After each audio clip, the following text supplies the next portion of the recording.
Have you ever wondered why Jesus, who reveals God as merciful and loving, would warn us that the gate to salvation is narrow? Why would he say, "Many will try to enter and will not be able"? This isn't just a line in the Gospel. It's a direct challenge to all of us. And Pope Leo XIV, in his Angelus reflection, reminds us that this narrow gate is not meant to frighten us, but to awaken us. Because the question is not, will others be saved? The real question is, am I truly living as a disciple of Christ, or am I only going through the motions? On August 24th, Pope Leo XIV reflected on Jesus' words from Luke's Gospel. Strive to enter through the narrow gate. Here is his speech. At the heart of today's Gospel, we find the image of the narrow gate, which Jesus uses in his answer to someone who asks him if only a few will be saved. Jesus says, "Strive to enter through the narrow gate. For many, I tell you, will try to enter, and will not be able." At first glance, this image can make us think, if God is the Father of love and mercy, who always stands with open arms to welcome us, why does Jesus say that the gate of salvation is narrow? Certainly, the Lord does not want to discourage us. Rather, his words are meant primarily to challenge the presumption of those who think they are already saved, who perform religious acts and feel that is all that is needed. They have not realized that it is not enough to perform religious acts unless they change hearts.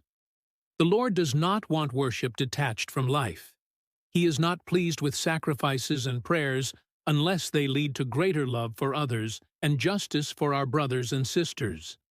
For this reason, when such people come before the Lord boasting that they ate and drank with him and heard him teaching in their streets, they will hear him reply, "I do not know where you come from. Go away from me, all you evildoers." Brothers and sisters, the challenge presented to us in today's Gospel is worth considering. While we may sometimes be judgmental towards those distant from the faith, Jesus calls into question the security of believers. He tells us that it is not enough to profess the faith with words, to eat and drink with him by celebrating the Eucharist, or to have a good knowledge of Christian doctrine. Our faith is authentic when it embraces our whole life, when it becomes a criterion for our decisions, when it makes us women and men committed to doing what is right and who take risks out of love, even as Jesus did. He did not choose the easy path of success or power. Instead, in order to save us, he loved us to the point of walking through the narrow gate of the cross. Jesus is the true measure of our faith. He is the gate through which we must pass in order to be saved by experiencing his love and by working in our daily lives to promote justice and peace. There are times when this involves making difficult and unpopular decisions, resisting our selfish inclinations, placing ourselves at the service of others, and persevering in doing what is right when the logic of evil seems to prevail, and so on. Once we cross that threshold, however, we will discover that life flourishes in you. From that moment on, we will enter into the immense heart of God and the joy of the eternal banquet that he has prepared for us. Let us ask the Virgin Mary to help us find the courage to pass through the narrow gate of the Gospel so that we may open ourselves with joy to the wide embrace of God, our loving Father. Amen. Dear brothers and sisters, I express my closeness to the people of Cabo Mozambique who have become victims of an unsecure and violent situation that continues to cause death and displacement. In asking you not to forget these brothers and sisters of ours, I invite you to pray for them. And I express my hope that the efforts of the country's leaders will succeed in restoring security and peace in that territory. This last Friday, the 22nd of August, we accompanied with our prayers and fasting our brothers and sisters who are suffering because of wars, and sisters who, with the spiritual initiative World Prayer for Ukraine, are asking the Lord to grant peace to their tormented country. faithful of Rome and pilgrims from various countries, in particular those from Karaganda in Kazakhstan, Budapest. I wish you a very happy Sunday. Now, here's my take about the Pope's Angelus reflection. At first glance, this sounds discouraging. If God's love is wide, why is his gate narrow? But the Pope explained that Jesus does not want to discourage us. Instead, his words challenge those who presume they are safe just because they perform religious acts. It is not enough to say prayers, attend Mass, or even know the Catechism by heart. What God desires is a conversion of heart. He wants a worship that flows into life, a faith that transforms how we love, how we forgive, and how we serve others. The Pope reminded us that when people stand before God and boast that they ate and drank with Christ, they may still hear him say, "I do not know you." Because faith cannot remain superficial.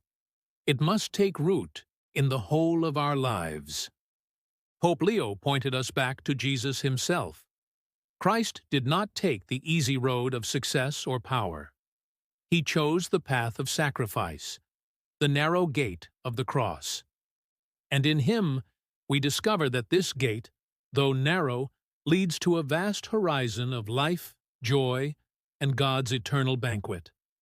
Finally, the Pope prayed with us, asking Mary's intercession, and he called on us to pray for suffering peoples.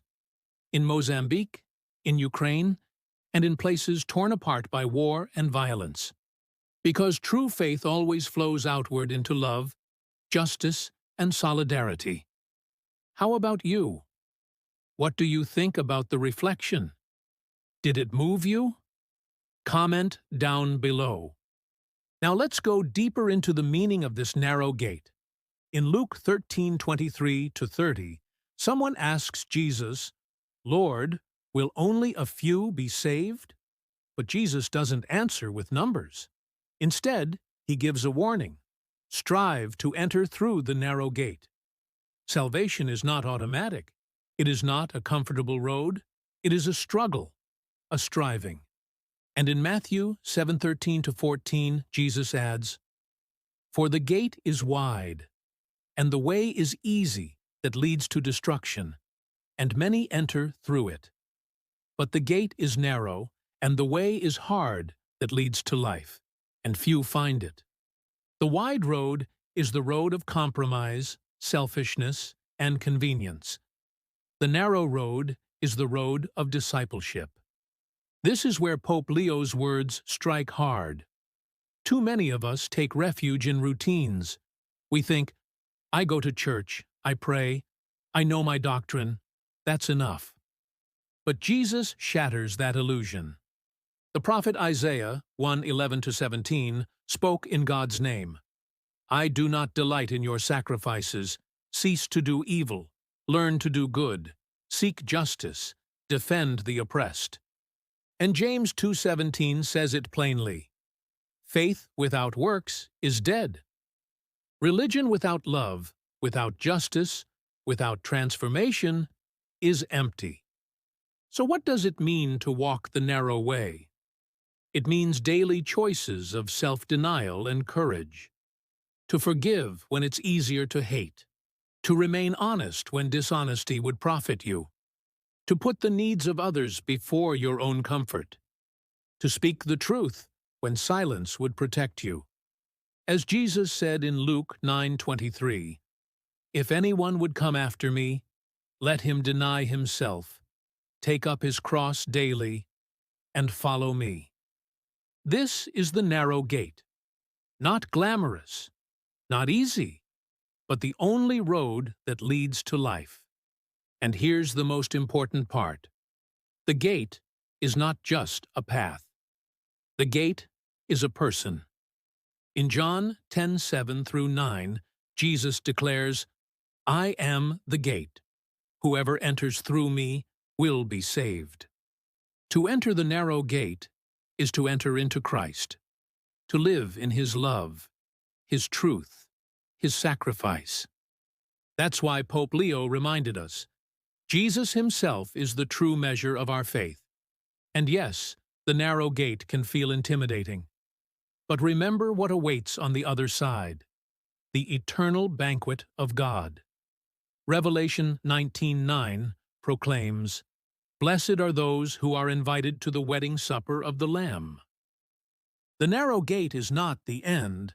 It is the doorway into the Father's wide embrace.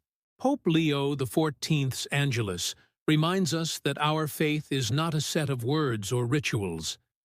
It is a living, daily choice to walk with Christ, even when it costs us something. And as we walk this road, we don't walk alone. Mary walks with us. The saints walk with us. And above all, Christ himself goes before us, opening the gate with his cross. So today, ask yourself, what narrow gate is Christ inviting me to pass through right now? Forgiveness? Sacrifice? Courage? Trust? Because the gate may be narrow, but on the other side is life, joy, and the embrace of God. If this reflection spoke to you, share your thoughts in the comments. What narrow gate do you feel God is calling you to walk through today? Don't forget to subscribe to our channel for more biblical commentaries and reflections, and click the bell so you won't miss the next teaching.